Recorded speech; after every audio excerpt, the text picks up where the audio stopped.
So moving on to this afternoon session, I'm playing a little bit of supply teacher here for those of you who had this advertised as being with Richard Harvey.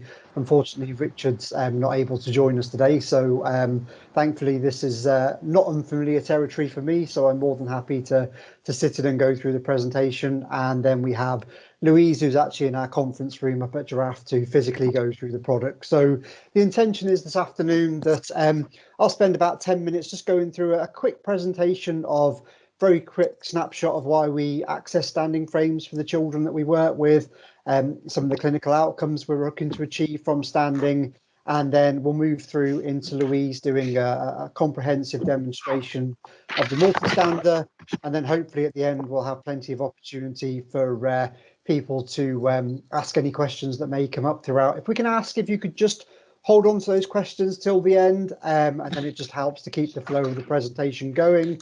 And I know that everyone's signed consent to this, but just as a reminder that we are actually recording this presentation, that we can share that with you all in future and use it for internal training. So hello and welcome, and we are Jiraffe, and hopefully everyone's familiar with Jiraffe, but Jiraffe is the UK retail division of Jenx. So Jenx Limited is the parent company, and Jiraffe are the product advisors who come and visit you in the UK and who deal with all of your needs. So this afternoon, obviously, we're going to go through 3-in-1 standing, what that really is all about, and what we're hoping to achieve with 3-in-1 standers. Obviously, the product demonstration, and then the opportunity to ask those questions at the very end. So moving on to standing benefits, why do we access standing frames for the children that we work with? And of course, my screen has now decided this is the time to freeze. Here we go. So we're looking at muscular development. So we know that going and accessing a standing frame is really good for helping with the correct muscle development, with tendon length, with really making sure that we're giving that body the best opportunity to develop in a natural pattern as possible. We know that it's really good for our internal organs. So for anybody who spends long periods of time sat down, being able to get up and allow gravity to work in our favour and to actually aid with that postural drainage, allow the diaphragm to drop, allow all of our internal organs that opportunity to expand and not be in that compressed position that they are when they're seated or when we lay down. So it's really, really good from a postural drainage point of view. And then from our musculoskeletal development, so obviously the way that we develop that bone mineral density and our acetabulum groove, which we'll cover off more in this next slide. So we're talking about bone strength. So obviously we're talking about the calcification of the bones and getting up into that standing position, and the way the impact that has on bone mineral density. A really key one is that head of development of the head of the femur and the acetabulum groove. So as we know, when we're born, those are very juvenile, they're very malformed. We have a very shallow acetabulum groove, and we don't have such a good head of femur. So it's through standing and that repetitive movement that we develop that more intact acetabulum groove and head of femur. And we know that this is one of the reasons why children with spasticity or a GMFS scale 4 or 5 have issues with hip subluxation and dislocation, because they haven't had the opportunity to form that really good mature and intact head of femur and acetabulum groove to give you a really good intact hip joint there. And we know that we can look at trying to prevent contractures and have healthy hamstring length. So we know, again, if you spend all of your time sat down, then your body will adapt to more of a 90-90 position. So having that opportunity to stand is really good in terms of being able to lengthen out those tendons and ensure that we're not allowing that shortening to occur. And we also have evidence that suggests that standing helps with spasticity management. So actually coming up into a standing position helps to control the level of spasticity and helps to reduce some of that, and hopefully create some follow over of that reduction in tone, so that following an episode of standing, there may be an opportunity for that child or young person to engage in activities that they might not be able to otherwise because of their tonal movement. So 3-in-1 standards, what do we mean when we talk about a 3-in-1 standard? Well, the three disciplines are really prone standing, upright standing, and supine standing. So we'll have a look at each of those disciplines in a little bit more detail, then talk about why it's actually really good if you can access a 3-in-1 standing frame, the value that that brings to you as a therapist and to the child that you're working with.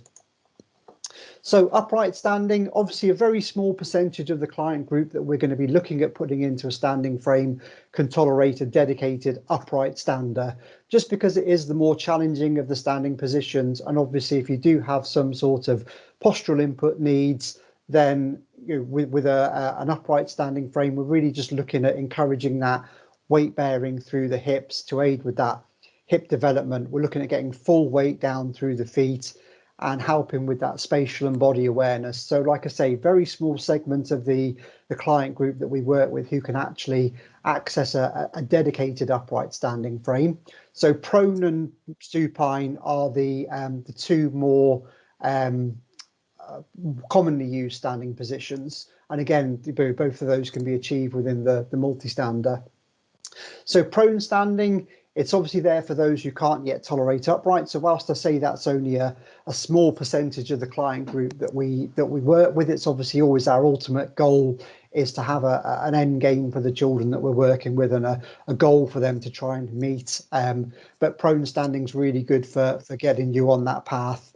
Particularly with things like the multi-stander, where you are able to adjust the angle of the standing position with the child in the product. So you can actually start off with them in a more passive position, and then actually throughout their dosage of standing, which generally tends to be around an hour, we can maybe bring them up into a more upright position for a short period of time to challenge them against gravity, to challenge the children. And then as they start to fatigue, then we can put them back into that more prone position that allows them to rest and recuperate, and is probably a position that is less challenging for them.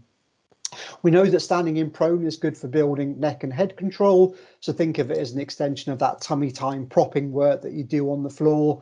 So really you're looking at bringing that through up into a much more upright position. And again, with the multi-stander, as with the vast majority of Jenx standing frames, you can bring them into an exaggerated prone position. So you can actually really mimic the position that you're getting from a wedge or a tummy time, and then gradually increase that through to a more upright position. So it's really good for carrying on that therapeutic input that you'd have had with the child at the very beginning of their postural journey. And we know that it's good for extending the trunk position, and that we're giving the support from the rear. And again, as with all of our products, we're able to adjust that support, so we just make sure that we're giving just the right amount. So we're very conscious of the fact that we don't want to end up with children having overprescribed support. So it's all able to be manoeuvred in such a way that if you want to challenge a child's posture, you want to have them working a little bit more independently, you're able to do so. And as I alluded to earlier, there's clinical evidence out there to suggest that the correct level of support in prone can help to reduce that spastic tone that we see in some of the children we work with. Moving into supine standing, this is really for those children who've got very poor head control, low tone, who are probably the more difficult children to manoeuvre in and out of products. Maybe not so imminent when it's the early intervention side of things, but certainly as children grow through and you need to start looking at things like hoisted transfers in and out of products, then obviously supine is a far easier and far more accessible position to be able to get that child into. It's obviously intended for those children who are of a higher GMFS scale. So you have children who are scoring 4 and 5 are able to go into that supine position. And obviously it's vitally important that we allow all children, no matter what their GMFS scale, the opportunity to come into a standing experience. So being able to come up into a supine stander is a really good way of being able to do that. And again, we know that it's good for the postural drainage and the cardiovascular activity and the breathing. And again, one of the key benefits of accessing a 3-in-1 standing frame is that there may be children who are 9 to 12 months old who we're getting into their standing program. And when we first start treating them and seeing them, supine is the only form of standing that they're able to do. But bearing in mind that a size 1 multistander will grow with a child until they're 6 years old, there's a good window of opportunity there for their skill base and their postural management to improve. And actually they get to the point where they don't need a supine stander anymore. Their head control has developed. So then you're able to utilize that exact same standing frame and turn it into a prone stander, so you can start them on the next evolution of their postural journey. So you're not having to go away and get a separate piece of equipment. You can do it all within the product you've already got from them from the offset. So looking at the multi-stander, some of the key benefits there, especially in the day and age that we live in at the moment, is infection control and managing any soiling. So the material on the picture there, you'll see anything that's in the green is a polyurethane material. That's a foam that self-skins and is impervious to body fluids.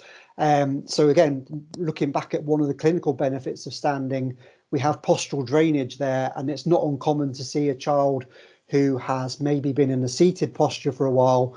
When we get them up and put them into a standing frame, you know, we're allowing their body fluids to start moving, gravity's working and doing as it should do, and it's not uncommon to see an overflow and soiling onto the product from where gravity's done what we actually want it to do for a change.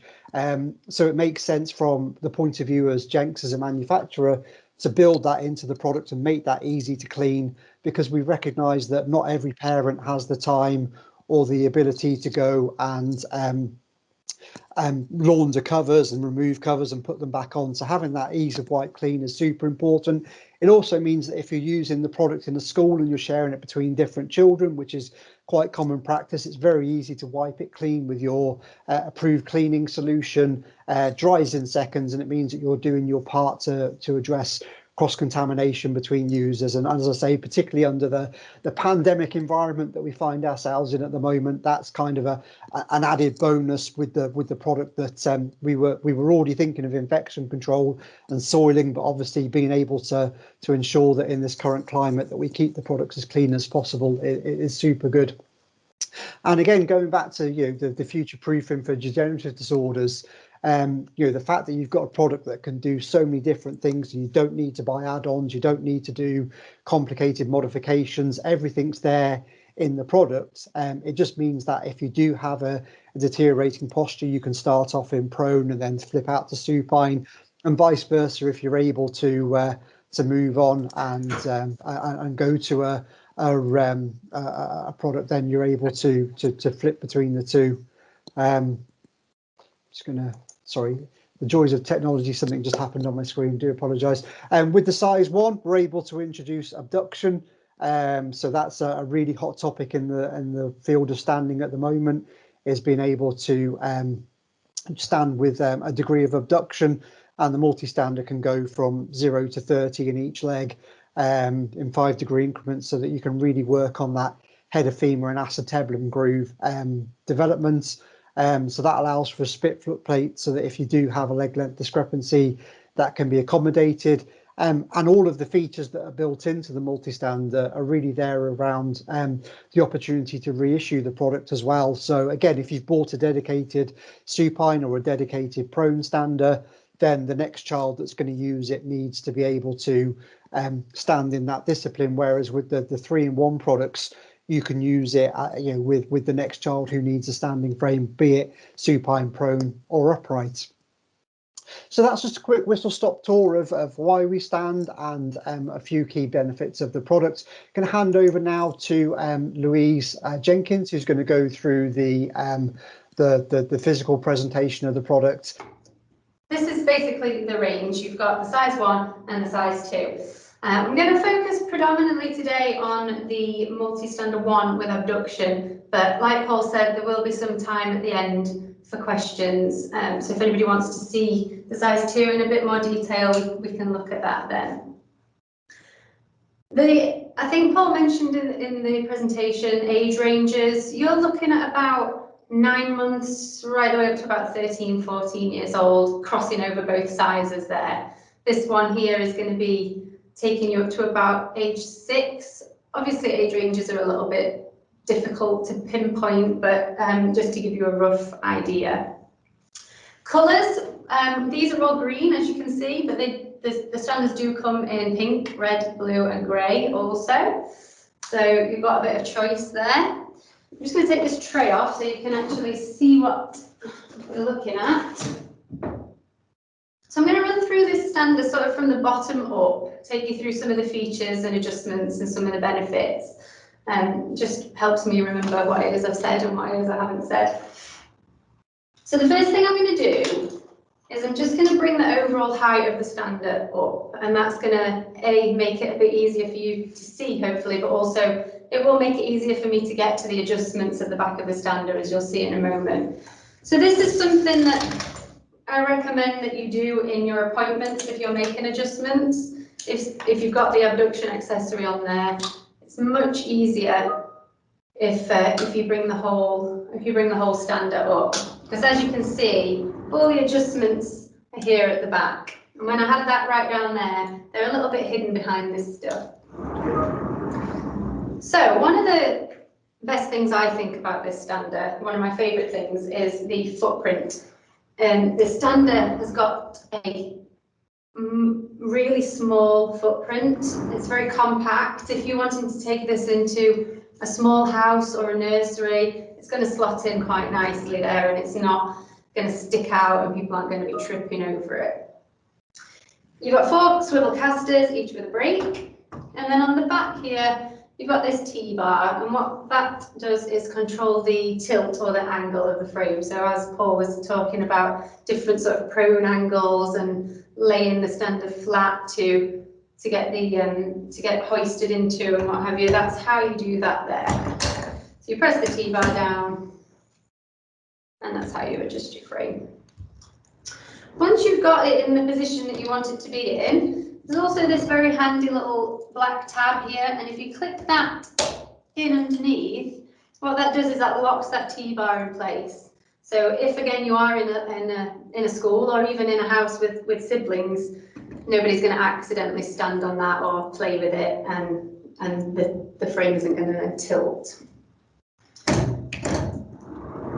So moving on up to the foot plates.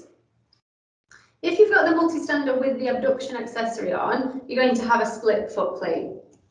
That's obviously going to mean that you can abduct the accessory, but what it also means is that you can adjust the feet separately, so we can accommodate for leg length discrepancy if needed, but also we can change the plantar and dorsiflexion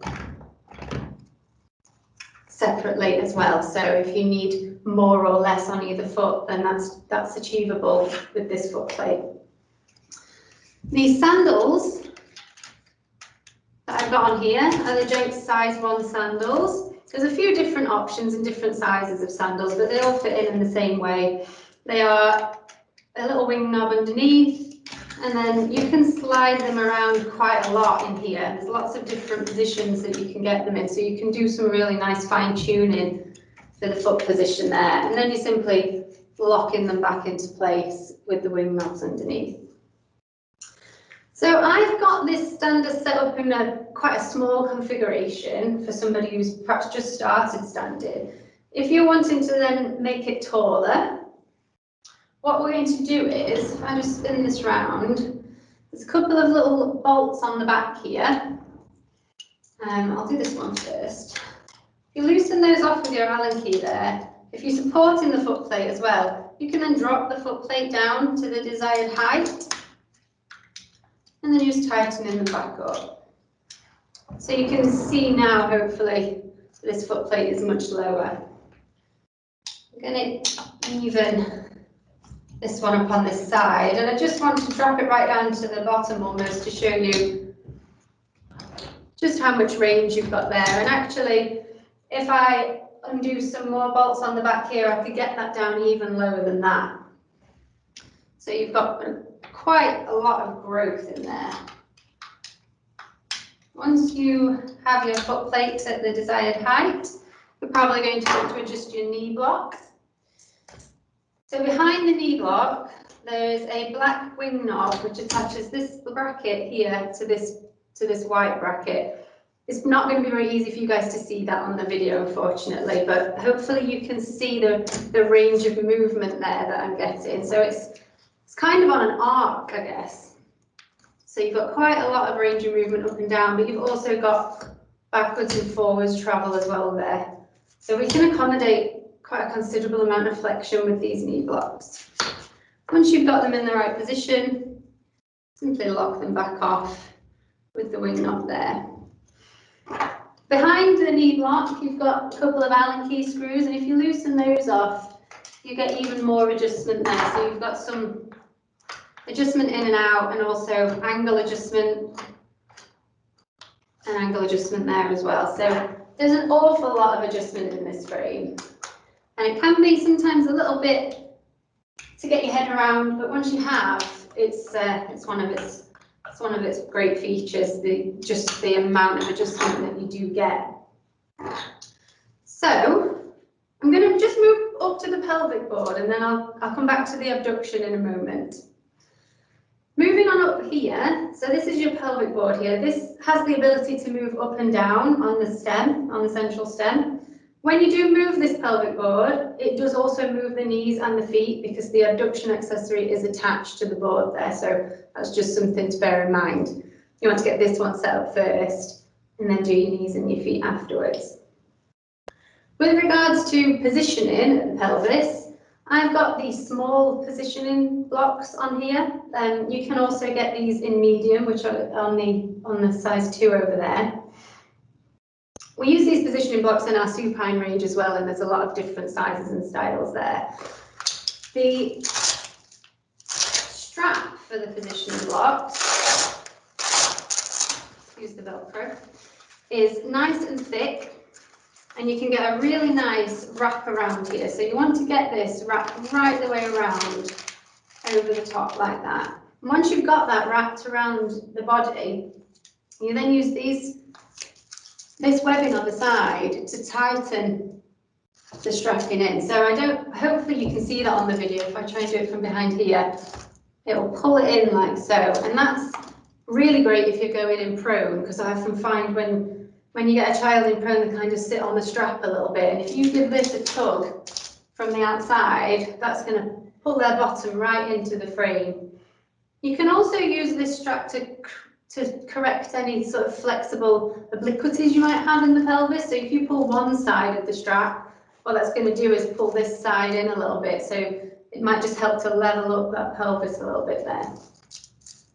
Once you've got it where you want it, you simply stick in the webbing on the side here, and then you've got your extra safety clip there.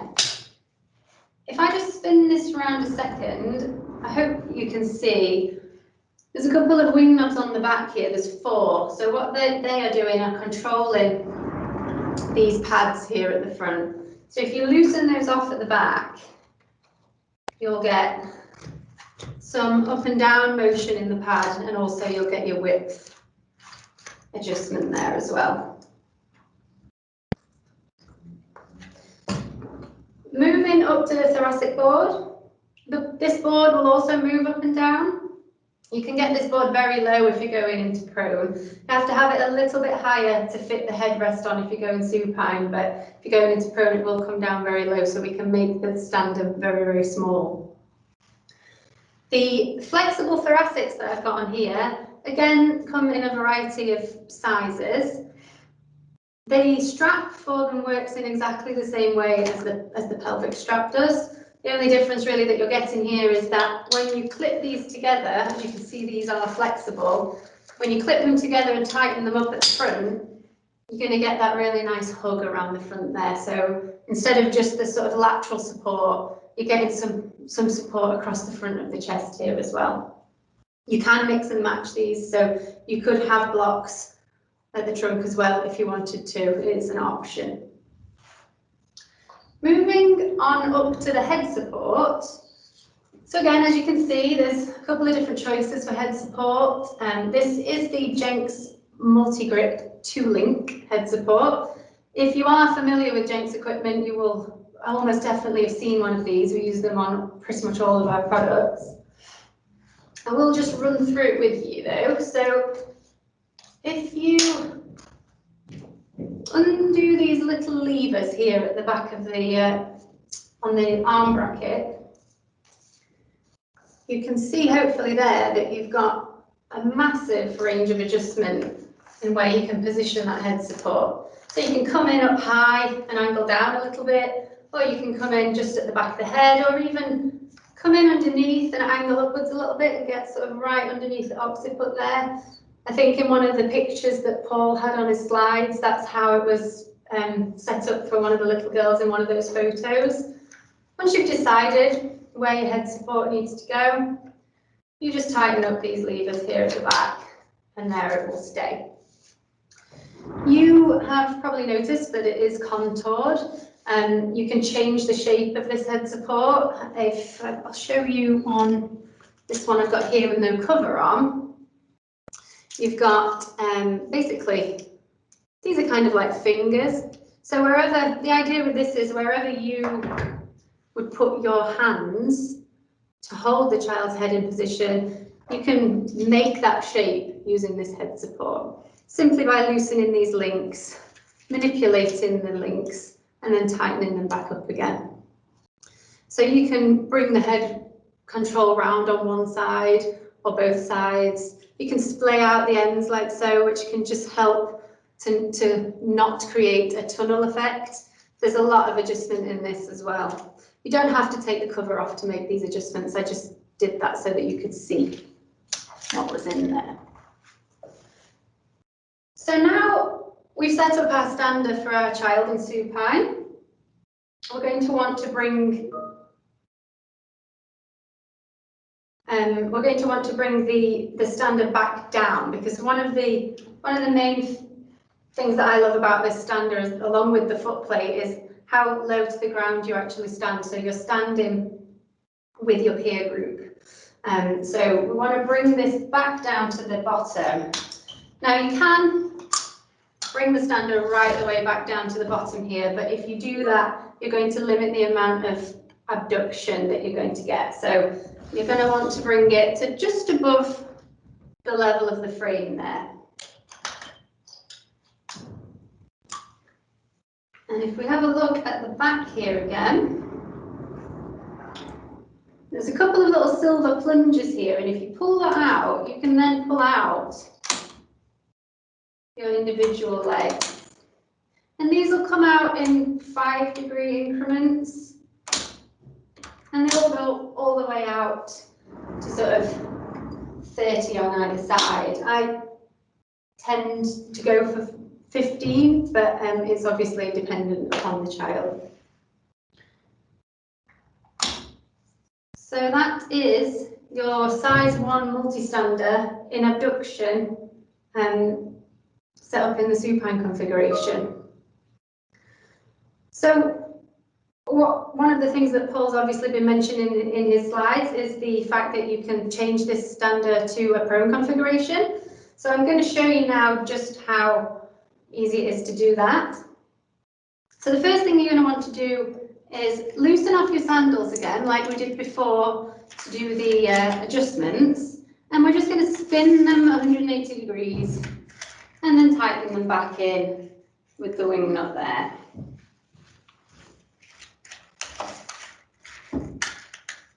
So once you've done that, you're probably going to want to adjust your knee blocks. You might not need to adjust them for height if it's the same child going in the standing frame, but you might need to push them back towards the frame a little bit more. If you've had a child in supine, you might have had the knee blocks just pushed a little proud of the frame here to accommodate a natural kind of bend.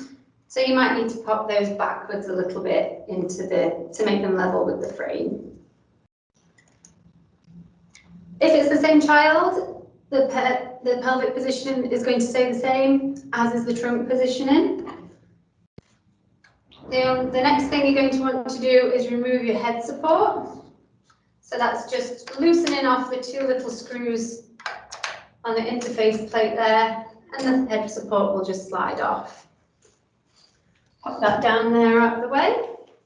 And the final thing is to We want to alter the position of the tray bracket arm so that we can allow the same tray that we had in the supine configuration to just slot in a different way.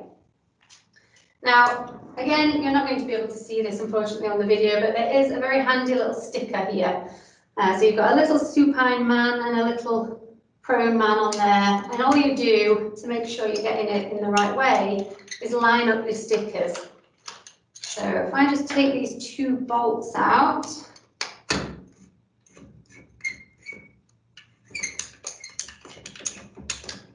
talk amongst yourselves. There we go. So you've got the same stickers on the bar here. So we had it in this position here for supine. So the supine man is lining up with the supine man, and then we're just going to swap that around so that the prone man is lining up with the prone man, and then we're going to put our bolts back through.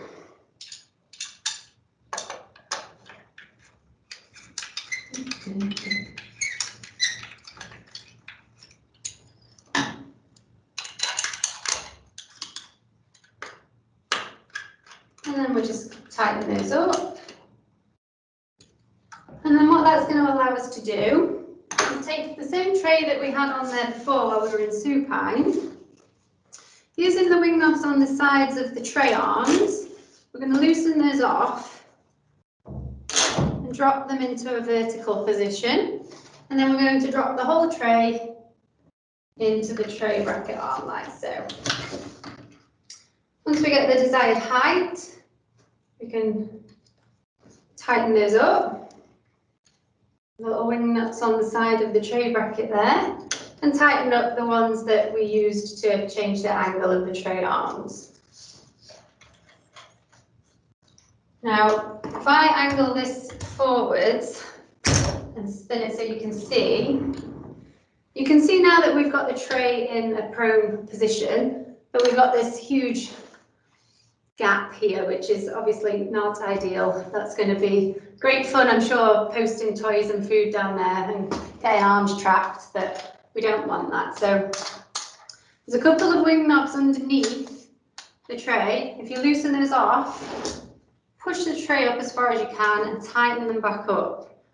And that's gone a long way to closing off that gap. So all you've got left then is this little crescent here. Every tray will come with one of these, which is an infill. And if we can just pop that into the tray there like so and lock it into place, that will then cover the whole gap there. So you've now got your prone configuration for your multi-stander 1 with abduction. And there it is. So there's a lot of crossover with regards to the adjustments and the accessories. The only difference, for example, from this one here to this one is the foot plate. That has the standard foot plate on there, which is angle adjustable, but it moves all in one. So you don't get that split foot plate on the one there. And then on the size 2, there are a couple of accessories that you can get for the size 2 that you can't on the 1, so I haven't shown them to you. One is this multi-grip body support. So this works in pretty much exactly the same way as the multi-grip head support that I showed you here. And you can put this here above the trunk or in between the trunk and the pelvis, or both. If I just pull this out.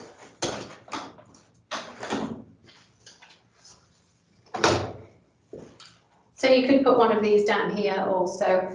Another thing that we can use on the size 2 multi-stander is a waistcoat harness as well.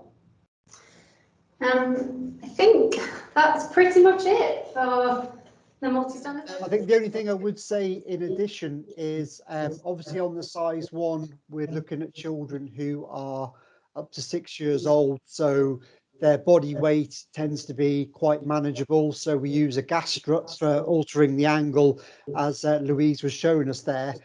on the size 2, where we're potentially going up to users who are around the 60 kilogram mark, we felt that a gas strut wouldn't quite be as safe for the care provider or the classroom assistant to use. So there's 2 options on the angle adjustment for the size 2. There's either a manual winder, which is a handle that allows you to wind the product through its angle range, and that's quite a slow and steady adjustment of the angle, because we don't want anybody suddenly moving their position. Or if you're in an environment where manual handling is particularly important, then there's a powered option as well, like you'd find on our supine standard. So you're actually able to have a powered control unit that then has a completely removes away any manual handling implications, and I say takes that over to a powered option. But no, other than that, Lou, that was absolutely fantastic. Thank you, Paul. I'm just adjusting the standard to make it look a little bit bigger, because there was a question I think I saw, there's quite a few coming in the chat, that one about how the separation between the thoracic board and the pelvic board.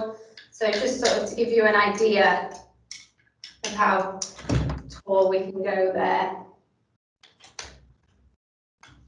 We're probably not going to get that much separation, to be honest, but it is available.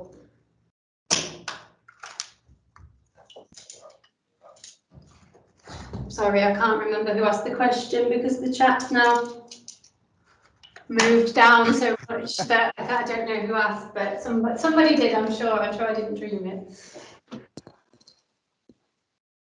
Just as an additional point, if anybody has any concerns about those gaps between the boards, obviously Louise has shown you on the size 2 how to put in the multi-grip support unit that fits into those gaps. There's always the supine standers. If you've got somebody who is always going to stand in supine, and where you are worried perhaps they have ataxic or athetoid style movement, and you are worried about any potential issues with gaps in the product. So to enable the multi-stander to offer that 3-in-1 standing with both the prone and the supine, you need to have that element of adjustment in the boards. But we recognise that whilst that's suitable for an awful lot of the client group that we're working with, there are times when you might need to go to a dedicated supine stander, which is why we also have those in the range. And it's why there's actually quite a range of different standing variants within the catalogue of products that Jiraffe offer. It's because that as much as we'd love to be able to produce a one solution fits all product, we know that the children that we work with sometimes have their own unique challenges. So we wanted to be able to address that in the way that products work. But like I say, for the whole, with the multi-stander, you know, it is pretty versatile in terms of being able to be used across a wide range of people. There was also a comment in the chat box. I think it was one of the first ones, so apologies that we're only just seeing it. Just asking about the lifespan of products. Now, obviously, providing they're well looked after and that they're not with families who tend to not particularly look after the equipment, we would hope to see at least 7 years, potentially up to 10 years out of the product. You know, like I say, they are designed to go through the reissue process. That's why there's the polyurethane pads from a cleansing point of view. Any of the fabric covers can easily be replaced. So yeah, you know, we do try and build in longevity to the products, and very often the governing factor is whether they've been neglected when they've been issued, or whether they've not been serviced appropriately as they've gone back throughout to reissue. And there are some things that we would consider to be consumables, like the cover, for example, for the multi-grip head support. You know, you can buy a fresh cover. You don't have to buy the whole unit. And sometimes you'll find that areas that are particularly prone to soiling, no matter how many times you launder them, they are going to start to deteriorate. So we can actually normally buy replacement covers for those areas, so that you don't have to replace the whole section. You can just buy the fabric cover, and that obviously reduces the on costs then, and also means that you're issuing something which, from an external point of view, looks brand new. Is the stand still available if we now have this? Yes, it is.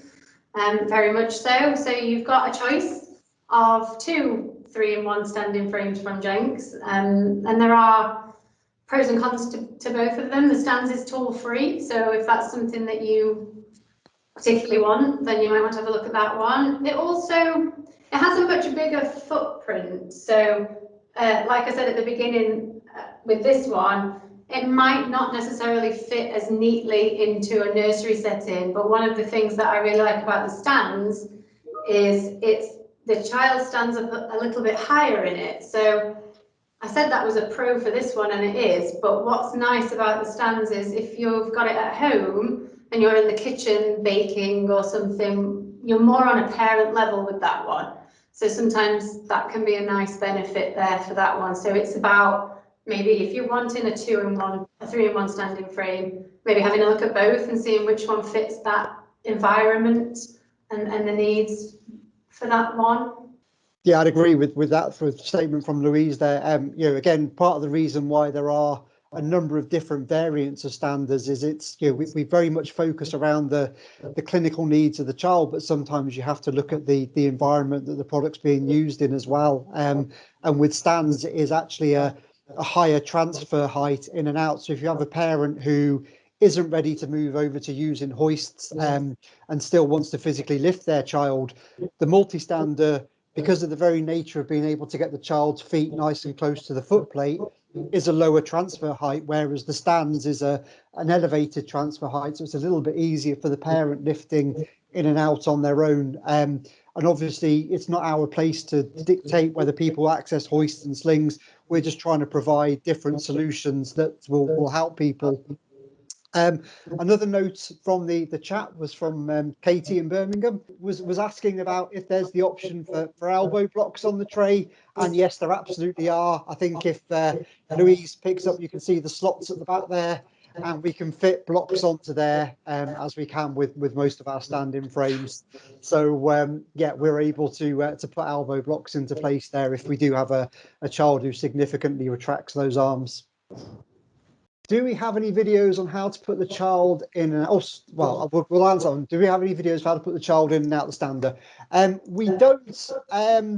It's a difficult one for us as a manufacturer, because obviously different areas that access products have different protocols, have different ways of suggesting that parents get the child in and out of the product. And what we need to be careful of is that as a company, we don't seem to be advocating a particular style of transferring. And I think that some of that is also to do with the fact that whilst obviously we're here looking at the products in the UK arena, we have people who view our videos from around the globe, and there are different protocols in lots of different countries. So we just tend to be a little bit careful of the information that we put out there. And we put in lots of different ways of people being able to get children in and out of products, and then allow them to choose the route that's right for the child and the family and the environment that they're working with. There was another question about do we have any different wheelbase options? Currently, we don't. With the Jenx products, under the Giraffe umbrella, there are some dynamic standing frames that allow the child the opportunity to have that ability to manually propel themselves around, so they can get the benefits of being in a standing frame and also that freedom of movement. So because that's available to the team at Giraffe, we haven't felt the need to go down that route, because like I say, there are some solutions there. And there's one from Siobhan, I think it is, about the knee blocks above the wheelbase option. Yep, got it. Sorry. Is that on the adduction accessory or the? If on the standard one, there is actually the option to reverse the knee block bracket. So it can be set so that the knee blocks do sit further back. So sometimes, depending on whether a child's used it before or how it's gone out configured, it might be that there's a necessity to rotate that knee block through 180 degrees and bolt it back on. And if that's something that you've got a particular necessity to do, then it might be worth just having a chat with Louise, because over the virtual appointments that we can do, it might be something that Louise can talk you through. Very bespoke, so it's very difficult to pick a price. If you're going for the standard one, not with the abduction accessory, I think you're probably looking at about 1,400, right up to about 2,500, depending on what accessories that you require, I guess. It's going to start a little bit higher if you've got the abduction accessory on there. So it just depends on what you need, basically.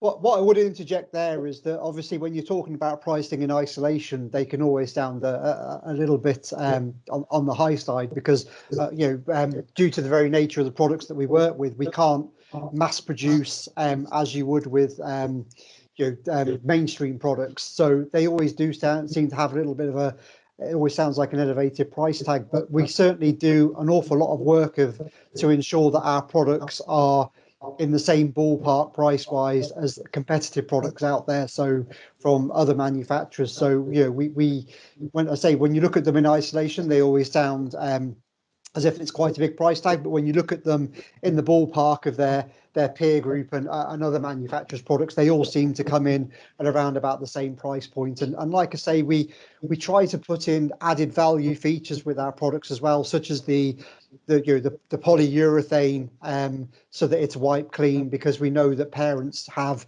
issues with removing covers to launder them.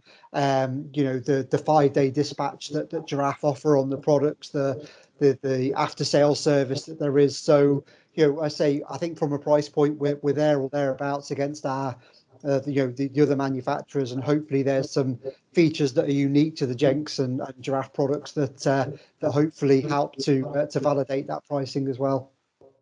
I think another quick thing to mention as well is that we have quite a lot of options for loan. So yeah. we do an approved scheme, which means you can loan that piece of equipment for a year. And also we're currently running the emergency posture loans as well, the emergency provision loans. So you can loan for 3 months or 6 months with that as well. And then if you choose to buy the stander after that, you get some money off. I think you get the price of the loan off.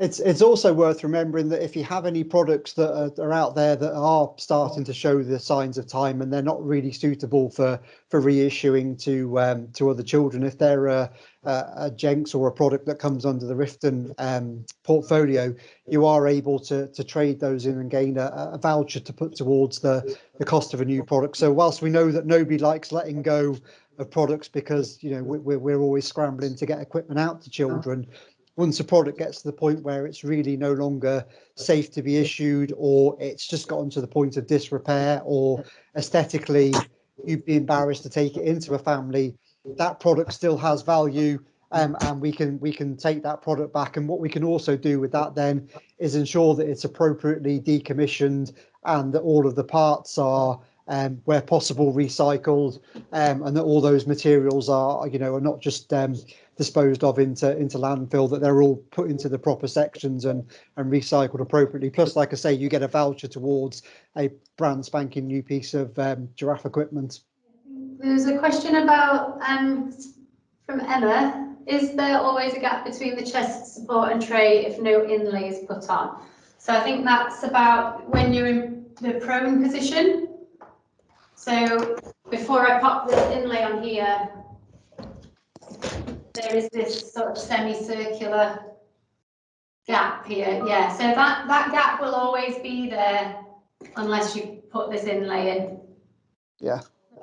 As Louise said, that inlay always comes with the tray as standard. It's one of those things that sometimes gets taken off and put in a safe place. But the reason that we did that, when we were originally developing the Multistander, and we spoke to a lot of therapists who were using other 3-in-1 standing frames, one of the biggest criticisms they had of 3-in-1 standards was always the tray.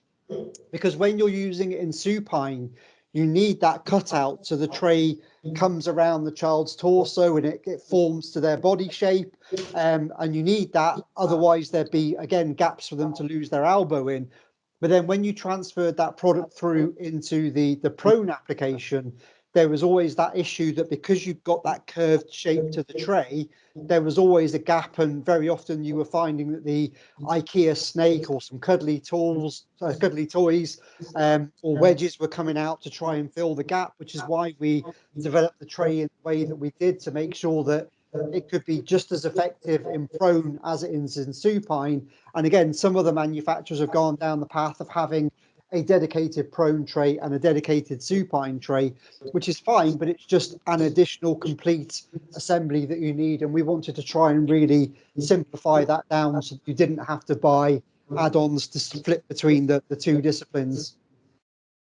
Yeah, and you can buy these separately if you've lost one, or somebody's lost one, or stores have lost one.